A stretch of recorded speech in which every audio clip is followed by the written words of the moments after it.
Imam Syafi'i kunut dalam subuh dan witir pertengahan, mengangkat tangan, tidak mengusap muka.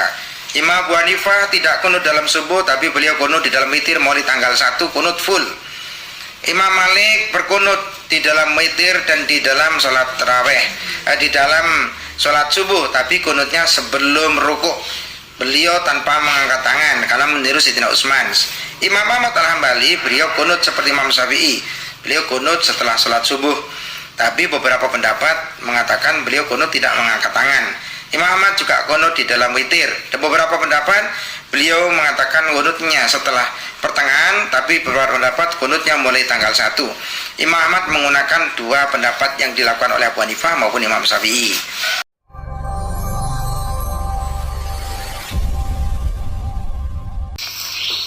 Bismillahirrahmanirrahim. Wa ba'da dukhuli, dan setelah masuk, wa ba'da duri, dan setelah atau sesudah masuk.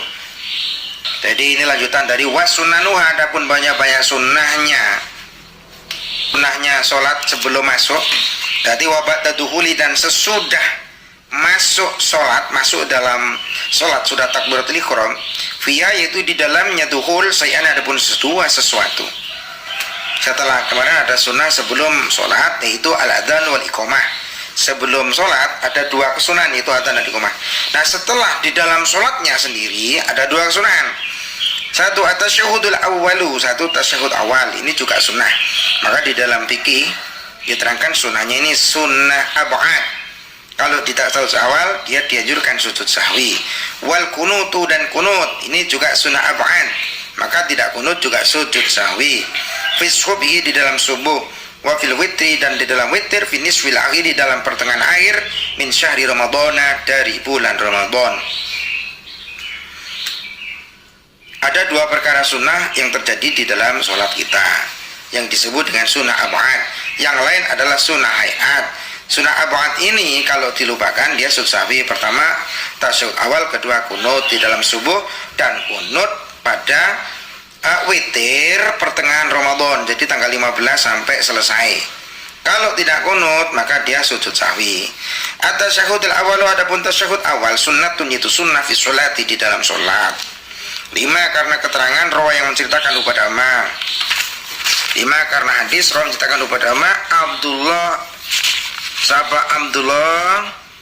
ibnu Buhainah bin Buhainah radhiyallahu anhu. Rasulullah SAW, sungguhnya Rasulullah SAW itu berdiri Rasul fi sholat itu di dalam sholat duhur. Wa alaihi, dan yaitu atas Rasul julusun, adapun duduk. Fala ma'tama, maka ketika menyempurnakan Rasul salatu pada sholatnya Rasul, sajadah, maka sujud Rasul sajadataini, pada dua sujudan. Rawi menceritakan kepada hadis Syekhani Sahih Bukhari Muslim. Jadi di dalam hadis ini yang diriwayatkan oleh Abdullah bin Buhainah, bahwasanya Rasul berdiri di dalam sholat duhur. Walihi julusun, dan juga duduk di dalam sholat duhur. Walihi julusun. Jadi maksudnya Rasulullah ketika sholat duhur yang 4 rakaat, pada waktu tahiyat awal beliau langsung berdiri. Qoma fi sholati duhri. Wali julusun, padahal seharusnya kan duduk untuk tahiyat awal. Nah, setelah itu berarti tidak ada tahiyat awal. Rakaat pertama, kedua, ketiga, 4 tidak ada tahiyat awal, langsung tahiyat akhir. Nah, falama atama sholatahu, setelah Rasulullah menyempurnakan sholatnya, sudah selesai tahiyat akhir, sajadah, maka sujud Rasul sajadah dengan dua sujudan. Maka Rasul sujud sahwi, Allahu Akbar. Ya, baca sahwi.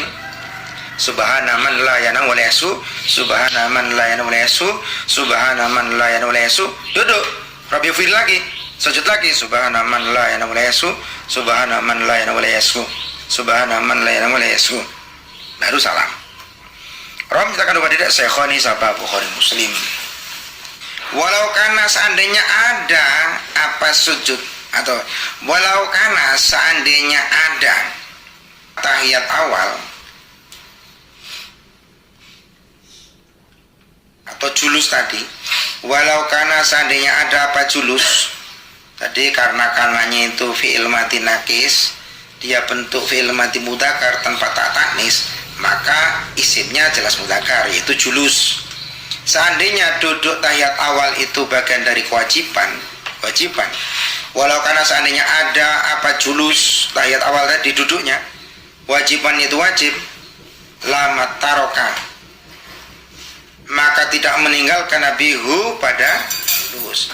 Kalau seandainya duduk tahiyat awal itu wajib bukan sunafat, tentu Rasul tidak akan pernah meninggalkannya. Wa ma masru'atuhu, adapun kesyariatannya julus atau duduk tahiyat akhir, fal ijma'u, maka adapun ijma' munakidun, yaitu terakad ba'da sunnati syarifati, setelah sunnah yang mulia, ala dzalika, atas itu. Artinya kesunahannya sudah final, bahwa duduk tahiyat awal adalah sunnah munakidun ba'da sunnati syarifah, yang sudah terangkan dari sekian sunnah. Sholat ada dua sunnah abad yang inti, yaitu tahiyat awal dan kunut.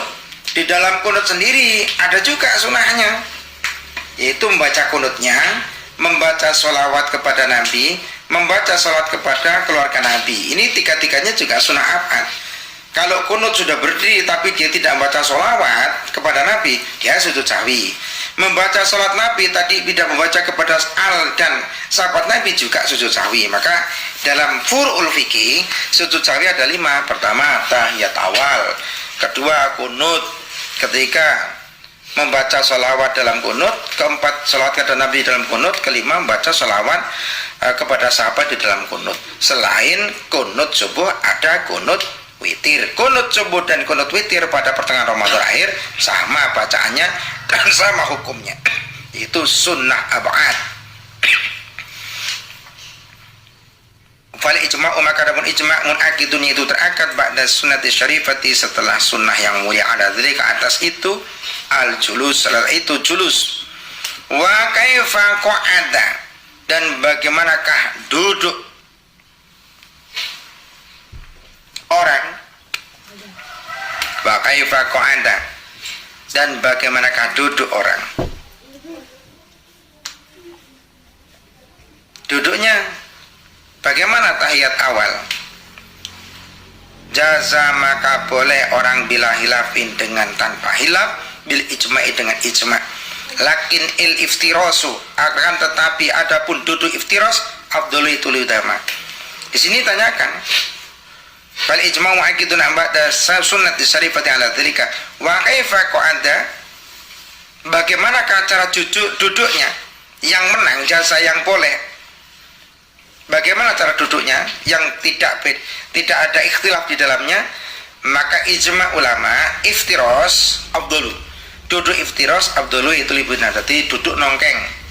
Jadi ketika kita tahiyat awal itu duduknya namanya iftiros. Iftiros itu kaki sebelah kanan, posisi kita duduk itu sebelah kanan diberdirikan kakinya dengan menekuk ujung jempol atau jari-jari, sedang kaki sebelah kirinya dijadikan tumpuan untuk duduk di atas bokong, namanya duduk iftiros.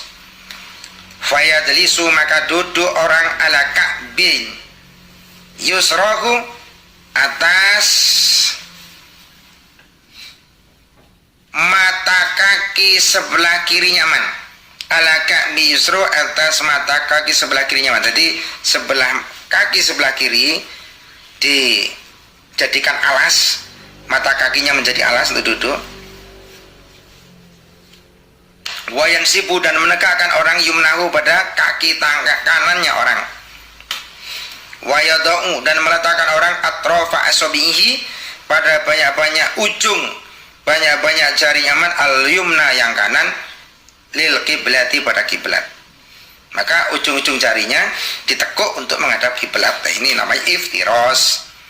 Jadi kaki sebelah kiri, fayajlisu ala ka'bi yusrahu, duduk telapak kaki sebelah kiri dijadikan alas, mata kakinya menjadi tumpuan, jadi ala ka'bi yusrahu, mata kaki sebelah kirinya jadi tumpuannya.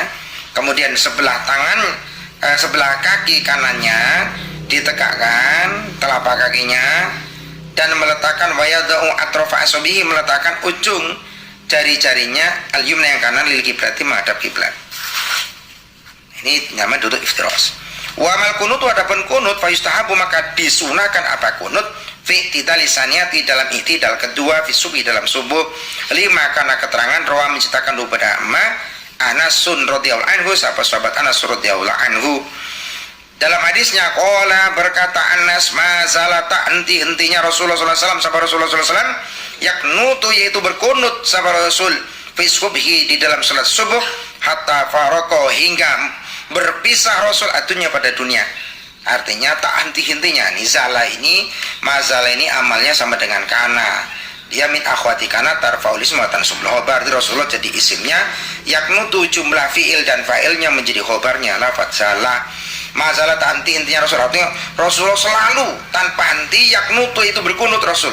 Nah, hadis ini menjadi hadis yang dijadikan patokan oleh orang-orang bermadhab Syafi'i, bermadhab Maliki, berhadap Imam Ahmad untuk berkunut di dalam sholat subuh. Hatta farqatunnya hingga beliau meninggal. Rawi menceritakan dua hadis Al-Imam Ahmad itu sampai Imam Ahmad Bawiru dan lainnya Ahmad. Jadi Imam Ahmad ini madhabnya kunut. Harus kunut karena Imam Ahmad yang meriwayatkan dari sini. Cuma kalau kita sholat di Masjid Nabawi dan Masjidil Haram tidak ada kunut. Tapi Imam Syafi'i, Imam Ahmad ini sama pandangannya beliau kunut. Imam Malik berkunut, cuma kunutnya Imam Malik setelah suratan sebelum rukuk dan tidak mengangkat tangan. Kalau Imam Ahmad beliau berkunut sama dengan Imam Syafi'i setelah di dalam subuh beliau berkunut. Nah Imam Malik sama kunutnya. Sedangkan Imam Abu Hanifah tidak kunut subuh tapi kunut di dalam witir Ramadan. Jadi kalau Imam Abu Hanifah kunutnya di dalam witir Ramadan tapi tidak mulai pertengahan, jadi mulai awal, mulai sholat tarawih hari pertama, setiap selesai witir terakhir beliau kunut setelah i'tidal. Ini Imam Abu Hanifah full kunutnya witir 1 bulan full tapi tidak kunut di dalam subuh. Imam Syafi'i kunut di dalam subuh dan witir pertengahan, membaca kunut di dalam witir. Imam Malik kunut di dalam subuh tapi kunutnya sebelum rukuk. Kunutnya beliau tidak mengangkat tangan karena meniru Sayyidina Utsman. Utsman ini kunutnya sebelum rukuk dan tidak mengangkat tangan. Imam Syafi'i kunut mengangkat tangan tapi tidak mengusapkan ke muka.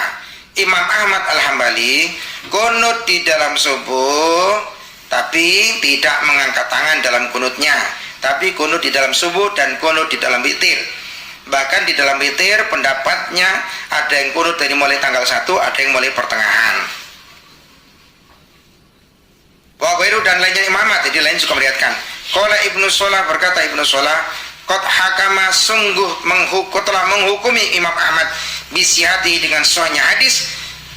Qad hakama sungguh telah menghukumi bisihati dengan sahihnya hadis ghairi bahidin selain satu orang, banyak yang menghukumi minal hufati dari banyak-banyak hufat para ahli hadis. Minhum yaitu sebagian dari hufat Al-Hakimu adapun Imam Hakim.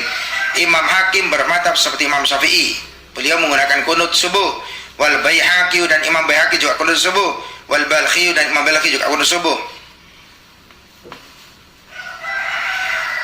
Qala Al-Baihaqi berkata Imam Baihaqi al-amalu adapun mengamalkan bimuqtadahu dengan tuntutan kunut alal khulafai ila arba'ati atas banyak-banyak khalifah yang 4. Maka semua imam 4 ini berkunut menurut Imam Baihaqi.